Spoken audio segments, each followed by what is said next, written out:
Hello everybody. So today we are going to try and create a sensory visual object that will stimulate our thinking and inspire our eyes and hearts into the delight of something of the meaning of Pentecost. It is called a flame twister. It's made out of paper, and I'll tell you in a moment what you're going to need, but let me show you one I've already made. I made it in purple simply because I had no other color paper, but naturally for Pentecost we really need either orange or red. So this is what a flame twister looks like, and then you can hang it in different levels however you would like to represent Pentecost. Hang it on your front gate or in the garden or even in the house to remind us of this wonderful sense of spirit always invoking and invigorating new life and the passion for life that can only come ultimately from the source of life, who is God. So let us begin.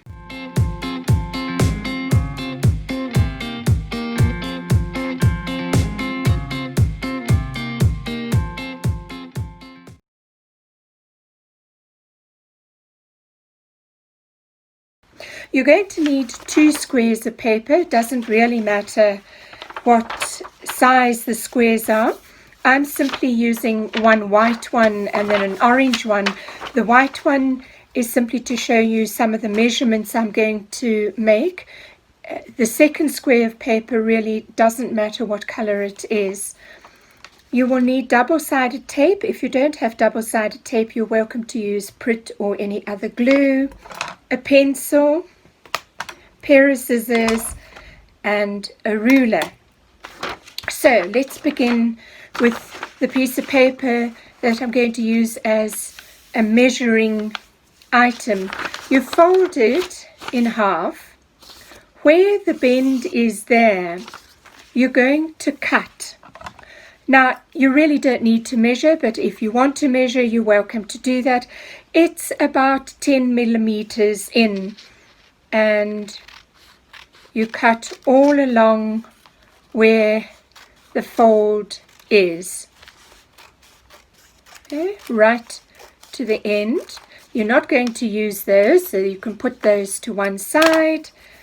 That is more or less how it looks now. If you were to open it up, that is how it would look.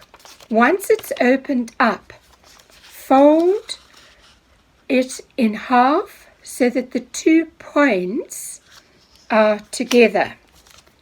So it looks like a little arrow over there. Now, you're going to take your pencil and you're going to make marks. Again, you don't need to measure them. They don't need to be exact.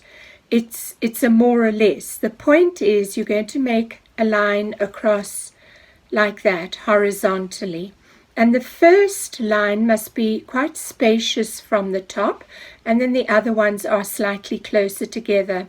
The narrower you make these, in a way, the more difficult it is, but also in a way, the more striations you have. So you see this one's got quite a lot of striations because I made the bits quite thin, but the top one's got to be quite broad because that is going to be the central part of your other square.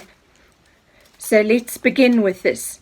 And you make a mark quite broad. I'll show you in a moment how I am making mine. I'm going to make these slightly broader, but you'll get an idea. So that's what I'm doing at the moment, and I'm going to do it all the way to the bottom. You can see very clearly I've left quite a big space at the tip point over there, and there's the fold at the bottom over there.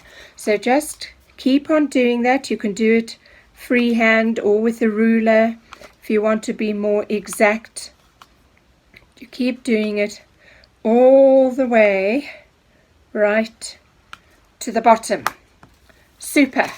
So there we are. Now we take our other square that we have also folded so that we have it in that direction.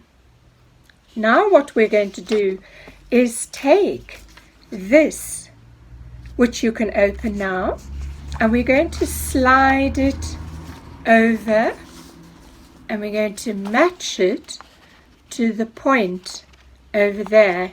Can you see how I've done it?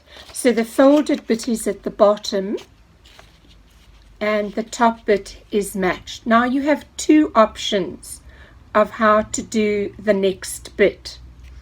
You can either take your pair of scissors right here and now, and then following this slant over here, you cut to that point, remembering always, so you're going to have the center bit over here is not going to be cut where the white is, but these will be cut. So let me just show you, if you're going to do it without measuring it, and going to take a kind of guesstimate.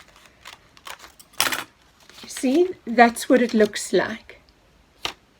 Then I'm going to follow the next one to the next line and so on, and then I do the other side. Or what you can do is actually just place it flat down, keeping that in alignment there, and then use your ruler to draw the lines so that you feel more comfortable about cutting a straight line, always making sure that the lines are in alignment with that outer one and reach to the center line on both sides.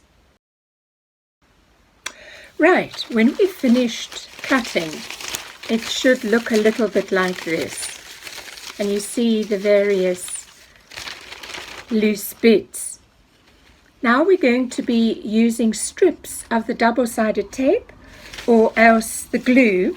I've already pre-put them on, but you can see what I've done is I've put a double-sided piece of tape without taking the back off yet on the corner of each of the one side, not both sides, one side of each of those strips.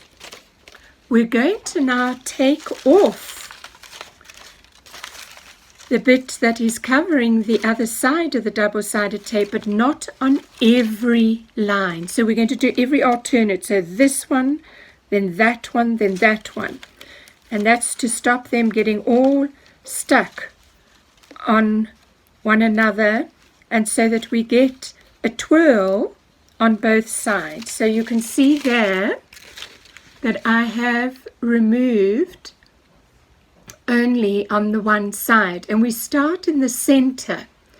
So what we're going to do now is turn it around, and we're going to fold the center, and this is where you might need to cut just a little bit more in so that it's easier to fold, and also your pencil is very useful there, because you take your pencil, roll it around the pencil in the center bit. You're going to form like a little tube, and you try to get the corners together. Can you see that? Right. Then you move on to, you skip the next one, you move on to the next one. Okay? Same sort of principle. There you go. Again, you can see what I'm doing. Skip the next one. Skip the next one. And then, that's right, stick this one. And again, the point must stick into there, and the point sticks into the little V of the other one. That's how one keeps it neat. Skip the next one. And again, you can see there, can you? Put the little point in the V and the point in the V, and we stuck. Then we turn it around, and we are going to take off the tape on the next lot of little corners. Go. My tape is a little bit too rectangular. You need it more a square, to be honest. A bit fiddly, but there we are. So again, you're just going to stick over and match. See? Because we're now doing the next side. Can you see? So we've done this side, and now we're on to the next side. And we glue, and we stick, or use your glue if that's the easiest. And I'm on my last one. There we go. And there is our Pentecost twister, our flame twister. You can also find these on YouTube. They are often called a paper twister. So the challenge is to make mobiles, to make different sizes. And then if you would like to, just as a community exercise, what I'm going to encourage us to do is perhaps send photographs to me, and I will share them on our St. Paul's group app. Enjoy the delight of it, the challenge of it, and the fiddliness of it. And most of all, have fun. Because what Pentecost does is about enlivening new possibilities and new ways of being church. Thank you for joining me. Goodbye.